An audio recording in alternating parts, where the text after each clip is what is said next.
to answer a question. Question number 10, the Right Honourable Winston Peters.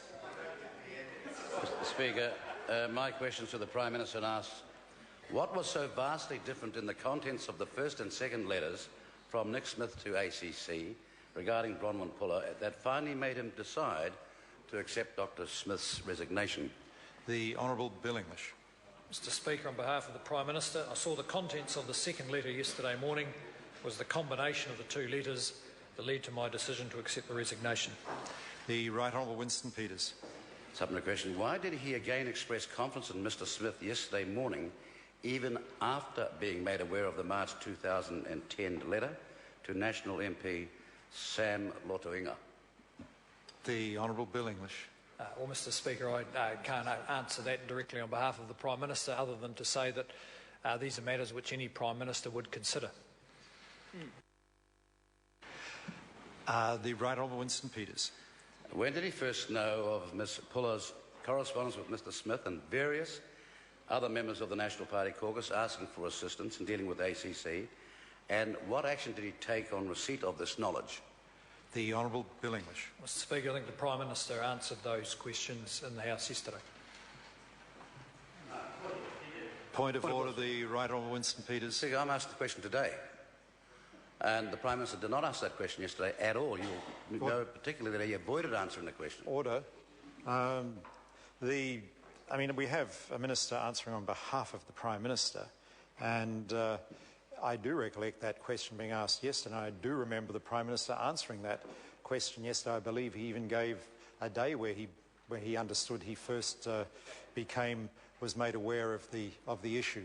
And I can't expect the Minister answering on behalf of another Minister to necessarily have that date. The risk is he might inadvertently mislead the House, which would not be a good thing. And the Minister is, I think, under those circumstances, given a reasonable answer. The point of order, the Right Honourable Winston. Mr. Speaker, the reason why I'm asking the question today is that he did not answer, the Prime Minister did not answer that question yesterday. Otherwise, I wouldn't have been asking the question today. I'm asking the question today because when it came to that particular question, he did not answer it, and the Hansard will show it. And so to say the Prime Minister answered the question yesterday when he didn't, even though he's not the actual Prime Minister, doesn't mean that he's escaped some responsibility here. Well, Order, I can't... I have to accept the Minister's answer. The Minister has said the Prime Minister answered that question yesterday. It doesn't seem to be an outrageous... If the answer from a Minister was absolutely outrageous in terms of its impossibility of being accurate, maybe the Speaker could do something. But under these circumstances, the Minister has said, the Prime Minister, on behalf of the Prime Minister, that the Prime Minister answered that question yesterday. I don't have to take the Minister's word for that. The Honourable David Parker. Speaking to the point of order. Mr. Speaker, I think it's permissible for a member to ask the same question day after day and still accept an answer. If the Minister doesn't know, and it's quite possible that the Minister answering on behalf of the Prime Minister may not know, and that's no criticism of him, he should say that. If he, well, order. If on the other hand, the he member's wants to now repeat getting the answer, order. he can No, repeat order. the answer. Order. The member's now getting to the point of suggesting how a Minister should answer the question. The Minister has given a perfectly reasonable answer. He said, in his view, answering on behalf of the Prime Minister, that the Prime Minister answered that question yesterday. The member's absolute order. I'm on my feet. The member is absolutely, as the Honourable David Parker has pointed out, that any member is entitled to ask the same question on successive days. There's nothing out of order about that whatsoever, and the Right Honourable Winston Peters has done that, and the Minister has answered that, on behalf of the Prime Minister, that he answered that question yesterday. Now, I can't take that matter any further. I have to accept the Minister's answer, and it seems reasonable to me because I thought I heard that answer yesterday. Speaking of the point of order, the Honourable David Parker. With respect, sir, the problem is that the answer isn't an answer to the question, it's an answer as to whether the question was answered yesterday. Order. And that wasn't Mr. Peters' question. Order. The member is now just disputing the Speaker's rulings, which is not helpful, and he should desist from that.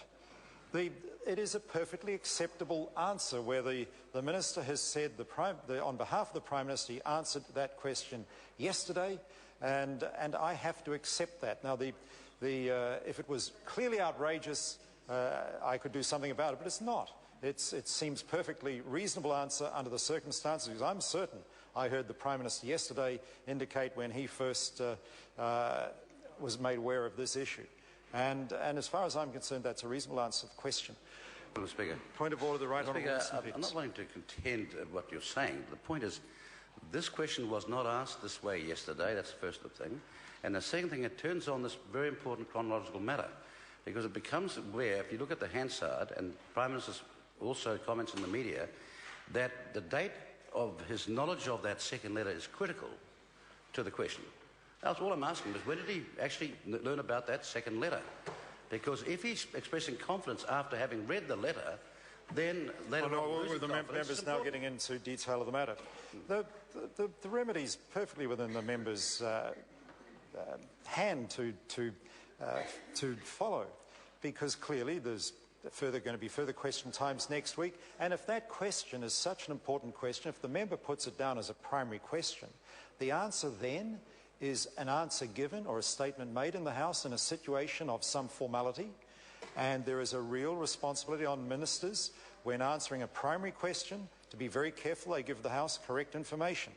In answer to a supplementary question is not such a situation of formality as a primary question, and if the member feels this is a particularly important issue, and I make no comment on that whatsoever, then a primary question would make sure that a minister is answering in a situation of some formality and has to be very careful about the information they give the House.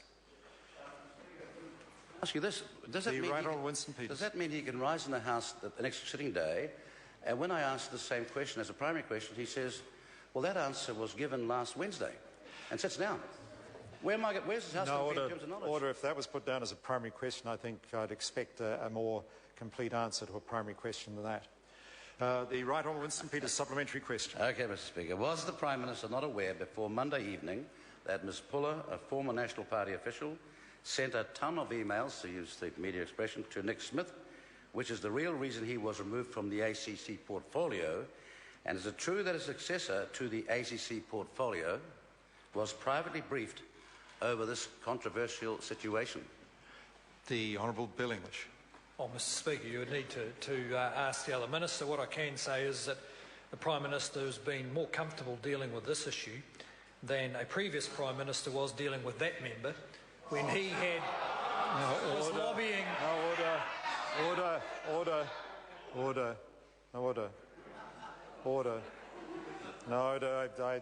I think it's going to lead to serious disorder in the House if I allow the Minister to go down that track. The member asked a question, and it's been answered, and people can judge the question without the Minister going down that track. Question number 11, Dr. David Clark.